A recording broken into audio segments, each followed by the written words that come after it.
అందరికీ నమస్కారం. నేను మీ లక్ష్మి. ప్రస్తుతం రాజ్ తరుణ్ లావణ్యకి సంబంధించి ఒక్కొక్కరికి ఒక్కొక్క విధమైన ఒక ఆలోచన అనేది ఉంటుంది. సో ప్రస్తుతం మనతో పాటుగా బాస్ గారు ఉన్నారు. నమస్కారం సార్. సార్, రాజ్ తరుణ్ లావణ్య వీళ్ళిద్దరి కాంట్రవర్సీ అనేది డైలీ ఏదో ఒక విధంగా మలుపులు తిరుగుతూనే ఉంది. సో ఇప్పుడు ప్రజెంట్ పాయింట్ ఆఫ్ వ్యూలో అసలు మీరేమనుకుంటున్నారు? ఎవరిది తప్పంటారు, ఎవరిది ఒప్పంటారు? అసలు మీ పాయింట్ ఆఫ్ వ్యూలో మీరేం ఆలోచిస్తున్నారు? నా పాయింట్ ఆఫ్ వ్యూలో అండి, నాకేమనిపిస్తుంది అంటే అన్నెసరీ పర్సనల్ ఇష్యూని ప్రతి ఒక్కరికి గోడల మీద ఫేస్బుక్లోను, వాట్సాప్లోను, యూట్యూబ్లోను ఓపెన్ చేస్తే ఆ యొక్క కాంట్రవర్సీ అంటే ఇప్పుడు ఒక్కొక్కరు ఒక్కో రకమైన సైడ్ తీసేస్తున్నారు.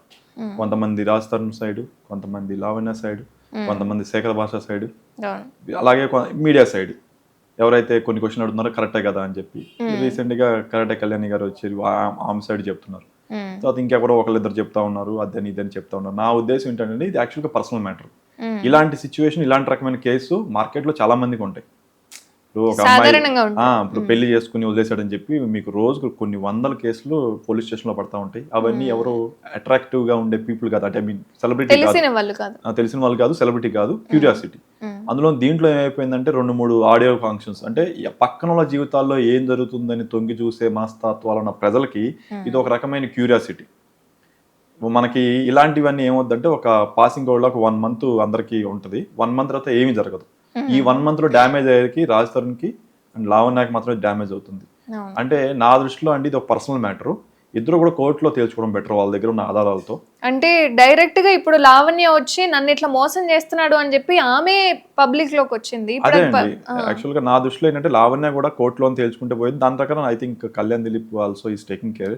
కాకపోతే ఏమవుతుందంటే తను వెళ్ళి కంప్లైంట్ పెట్టాక ఆ ఇన్ఫర్మేషన్ అంటే సీక్వెన్స్ ఆఫ్ ఈవెంట్స్ మీరు చూస్తే ఫస్ట్ తను కంప్లైంట్ చేసింది. అప్పుడు తను కంప్లైంట్ చేసినప్పుడు తను చేయలేదు, మీడియా రాలేదు.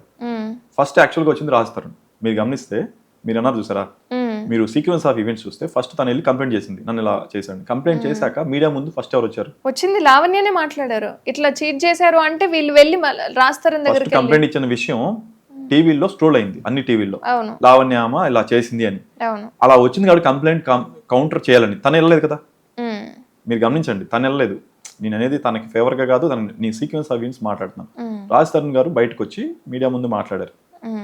నేను ఇది అని చెప్పి అది మెట్ల మీద కూర్చొని మా ఇద్దరి మధ్య ఇలా ఉంది, మా ఇద్దరి మధ్య ఇది ఉంది, అది ఇది అని చెప్పి మాట్లాడారు. ఎప్పుడైతే తన అప్పుడు కొన్ని ఆరోపణలు తను చేశాడు, ఆరోపణలు కౌంటర్ పడి తను వచ్చేసింది, తను బయటకు వచ్చింది. దాని తర్వాత లీగల్ గా సపోర్ట్ కోసం, పబ్లిక్ సపోర్ట్ కోసం తను ఏదో చేసుకుంది. ఇది వరుస పెట్టి కౌంటర్ అయింది.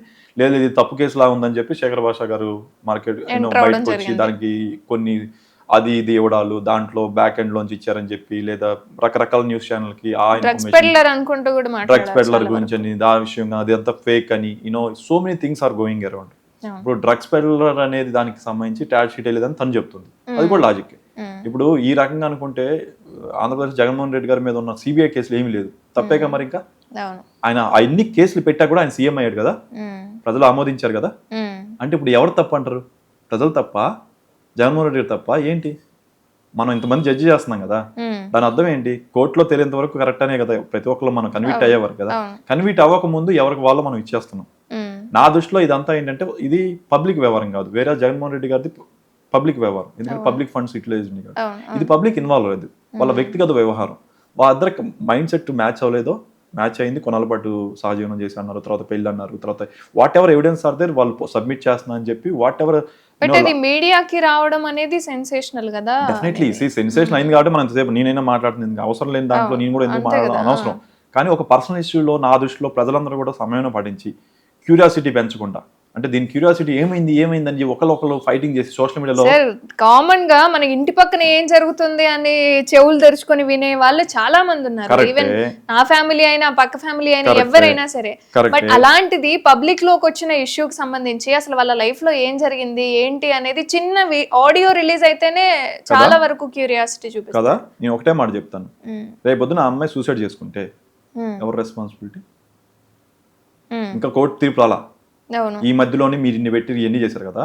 అమ్మాయి సూసైడ్ చేసుకుంటే, లేదా రాజ్ తరుణ్ సూసైడ్ చేసుకుంటే, తెలీదు, సుశాంత్ రాజ్పూత్ అనే బాలీవుడ్ అబ్బాయి చేసుకున్నాడు కదా, ఫర్ వాట్స్ ఎవర్ రీజన్స్ తరుణో లేకపోతే ఇద్దరిలో ఎవరో ఒకరు సూసైడ్ చేసుకుంటే ఎవరు తప్పు అంటే మనందరూ క్యూరియాసిటీ కదా, అవును. బాగా ఇంప్లిమెంట్ చేస్తాం అంటే కదా. ఒకళ్ళ క్యూరియాసిటీని అంటే అనువుగా తీసుకొని రిలీజ్ చేసిన ఆడియోస్ కాదు, వాళ్ళ పర్సనల్ చాట్ వాళ్ళు పబ్లిక్ ఏదో లోకి వచ్చేస్తుంది. బెనిఫిట్ కోసం వాళ్ళు వీళ్ళు ఎంకరేజ్ చేసుకుంటే మీడియా వాళ్ళ వ్యూస్ కోసం రకరకాలు చేస్తారండి. అప్పుడు అది పబ్లిక్ అది కాదు, మీడియాది కూడా కాదు కదా, ఎందుకు వాళ్ళ కాదండి, పర్సనల్ అవుతుంది. మీడియా వాళ్ళు పర్సనల్ లెవెల్ ఇప్పుడు నేను ఎలా అయితే మాట్లాడుతున్నానో మీరు కూడా ఇది మీ మీడియా కూడా ఇది పర్సనల్ కేసు కదా, లీగల్ గా ఉంది, కోర్టులో తెలుసుకుందాం, ఇలాంటి వాటిని మనం ఎంకరేజ్ చేయకూడదు అని ఇప్పుడు మీరు నన్ను అడిగారు, నేను ఇది చెప్తున్నాను కరెక్టే. అవును. మీరు ఏమనుకున్నారంటే ఓకే ఇది బాగా సెన్సేషన్ అయింది కాబట్టి you want to know the opinion. ఇప్పుడు నేను దీన్ని సెన్సేషనలైజ్ చేసి ఆ మాటలు ఈ మాటలు చెప్పి లేదా అది తప్పు ఇది తప్పు అని చెప్పి నేను ఒక ఒపీనియన్ చెప్తే అది కంటిన్యూ అవుతుంది. There is no ever end to it. అవును. నేను ఈ రోజు ఇక్కడ అయిపోయింది, ఒక 6 months తర్వాత రాజ్ తరుణ్ గారు ఏదో చేసింది దాన్ని బయట పెడతాం, అవును. అప్పుడు ఎవరు తప్పు అవుతుంది? ప్రజలు మనం చూపించే దాన్ని వ్యూ పాయింట్ కింద తీసుకుంటారు. అవును. తర్వాత ఏం రైట్ ఆర్ చేసినా, రాంగ్ అండి. అవును. సమాజంలో నా విషయంలో కావచ్చు మీ విషయంలో కావచ్చు there is not right or wrong view point. Osama bin Laden కూడా సొంత బెస్ట్ ఫ్రెండ్స్ ఉంటారు. అవును. He's a very good guy for Osama bin Laden. ఎవరి పాయింట్ ఆఫ్ వ్యూ లో అది కరెక్ట్ అనిపిస్తుంది. ఈవెన్ ఒక్కొక్కలవే ఒక్కొక్క విధంగా ఉంటుంది. నా దృష్టిలో అండి ఇది ఇద్దరు పాయింట్ ఆఫ్ లో వాళ్ళు రైట్. మనం చూసే విధానంలో ఏంటంటే కొన్ని విషయాలు చూసినప్పుడు ఎస్ రాజ్ కరెక్ట్ అనుకుంటాం, కొన్ని విషయాలు చూసినప్పుడు లావణ్య కరెక్ట్ అనుకుంటాం, కానీ కొన్ని విషయాల్లో ఇది తప్పు చేసింది అనుకుంటాం, కొన్ని విషయాల్లో రాజు తప్పు చేసింది అనుకుంటాం. కానీ ఇద్దరి మధ్య ఒకటే ఏంటంటే ఇది ప్రపంచం ఏదో కొత్త ఏం కాదు, ఇలాంటిది ఒక సెలబ్రిటీ విషయంలో చాలా సెలబ్రిటీ విషయంలో జరిగినాయి. ఇద్దరు కూర్చొని లీగల్ గా వాళ్ళిద్దరు ఫైట్ చేస్తున్నాక ఒక మధ్య మార్గం ఒక చోట కూర్చొని కలిసి వెళ్ళాలా వెళ్ళకూడదా అనేది డిసైడ్ చేయాలి. కానీ ఇంత రచ్చ జరిగాక నాకు తెలిసి ఇంకా కలుస్తారనేది అయితే నాకు లేదు. ఎందుకంటే ఏదో రాజ్ తరుణ్ అన్న మనసు ఇరిగిపోతుంది, ఈ అమ్మాయి మనసు అనేది ఇరిగిపోతుంది, కలిసి ఉండాలని ఉండదు. బట్ మన మీడియా వాళ్ళు పదే పదే పదే పదే పదే పదే గొచ్చడం వల్ల వాళ్ళలో ఒక రకమైన ఏవగింపు వస్తుంది. ఇన్నిసార్లు ఇంతమంది డిస్కషన్ చేయడం, వాళ్ళు కౌంటర్ పార్ట్ ఇవ్వడం, అదని ఇది అని చెప్పడం, పర్సనల్ వీడియోస్ బయట పెట్టడం వల్ల ఇంత జరిగాక ఇంకా ఈ అమ్మాయితో నేను ఎందుకు వెళ్తాను రాజ్ తరుణ్, ఇంత జరిగాక ఈ అబ్బాయితో నేను ఎందుకు వెళ్తాను. రీసెంట్ గా కూడా రాజ్ తరుణ్ వద్దు, ఆయనకి శిక్ష పెడితే చాలు అంటున్నారు. అదే దట్ మీన్స్ స్టార్టింగ్ లో నాకు రాజ్ తరుణ్ కావాలనుకుంటాను. ఇంత జరిగాక మనం ఏంటంటే నెగిటివ్ వైపు ప్రయాణిస్తున్నాం, పాజిటివ్ వైపు కాదు. సో ఎప్పుడైతే వాళ్ళు కూడా ఏవగింపు క్రియేట్ అయిపోయి this is not positive side వెళ్ళట్లేదు.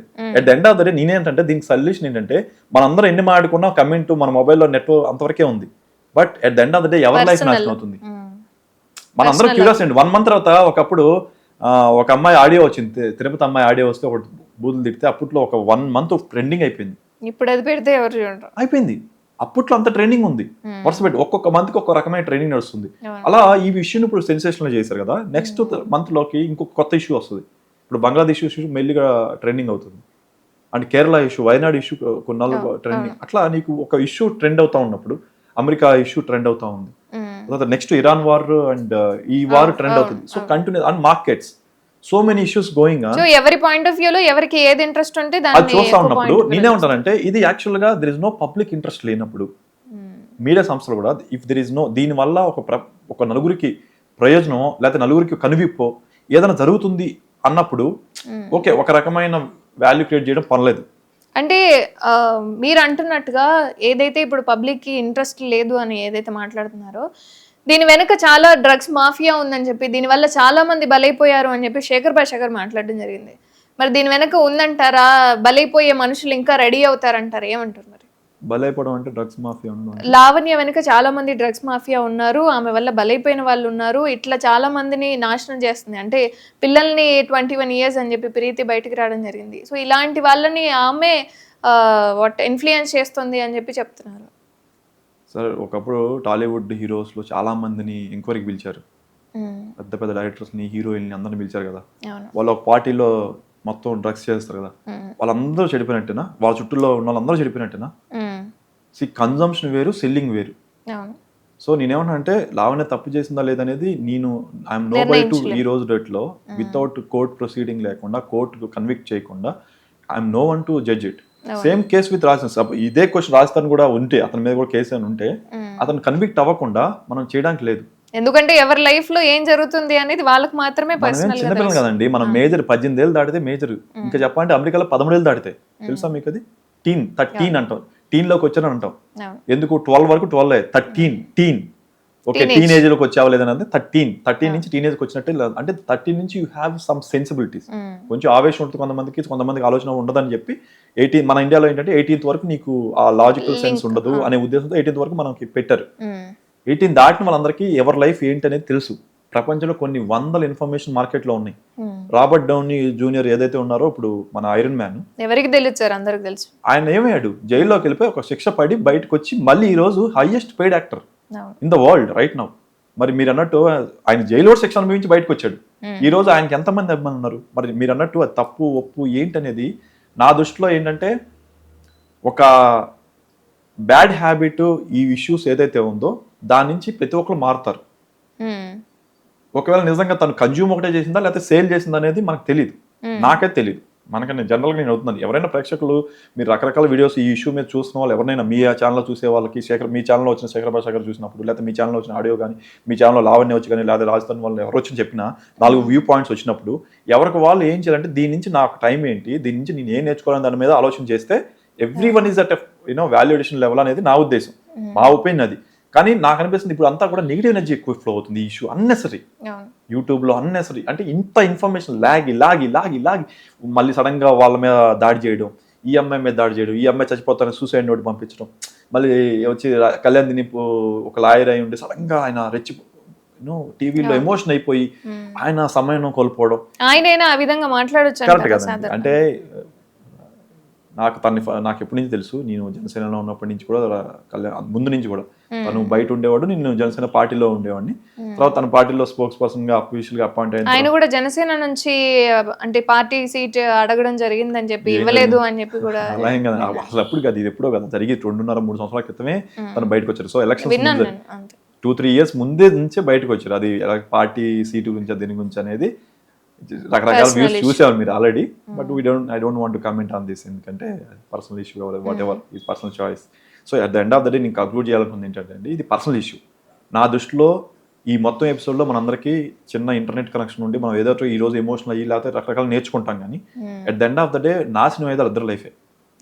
రాజస్థాన్ గారి యొక్క వ్యూ పాయింట్ లో ఏదో ఆయన సపోర్ట్ వచ్చినా కూడా ఎమోషనల్ పరంగా అరే రాజస్థాన్ పాపం మంచోలేరా, ఆయన సపోర్ట్ చేద్దాం అనేది యాక్చువల్గా ఇప్పుడున్న ప్రెజెంట్ వ్యూ పాయింట్ చాలా మందికి. ఎందుకు, because of so many things అలా అయింది. ఈ విధంగా సపోర్ట్ అనేది చేస్తారు అంటే లైక్లు, షేర్లు, లేకపోతే కామెంట్స్ పెట్టే పరిస్థితి వస్తుంది, కానీ వెళ్ళి సపోర్ట్ చేసి పక్కన ఉండే వాళ్ళు చాలా మంది. సో ఇప్పుడు వాళ్ళ లైఫ్ అనేది వాళ్ళు మాత్రమే సెట్ చేసుకోవాలి. బట్ పబ్లిక్ లోకి వచ్చిన తర్వాత ఏంటి అసలు ఏం జరుగుతుంది, ఎవరికి మీరు ఏం ప్రూవ్ చేయాలి అనుకున్నది మేము మా ద్వారా చెప్పాలని ప్రయత్నం చేస్తున్నాం తప్ప, మేము కూడా వెళ్ళి అమ్మ రేపు ఇట్లా అయింది అని చెప్పి పెళ్లి చేయడమో లేకపోతే విడాకులు ఇప్పించడమో ఇంకేదన్నా చేసినా కోర్టులో చేసినా మేము వెళ్ళి పలకరించడం ప్రొసీడింగ్ అవుతుంది కదండి. It goes on. కొన్నాళ్ళకి కొంచెం సర్దుమని కాక నా దృష్టిలో ఏంటంటే, ఈ రాజస్థాన్ సైడ్ కొంచెం పెద్ద మనుషులు లేకపోతే లాయర్లు ఎవరైనా సరే, లేదా వీళ్ళ సైడ్ కూర్చొని మధ్య మార్గం కూర్చొని డిస్కస్ చేసుకుని ఒక కామన్ గ్రౌండ్కి రావడం అనేది ఉత్తమ మార్గం దీనికి. That is the only solution to this. ఇంకా వాళ్ళ లైఫ్ పాడవకుండా ఎవరి లైఫ్ వాళ్ళు లీడ్ చేయడం కోసం నా దృష్టిలో. ఎందుకంటే తను సూసైడ్ నోట్ పెట్టినప్పటి నుంచి నాకు కూడా అనిపిస్తుంది, ఎందుకంటే షీఈ్ ఎలోన్ నౌ.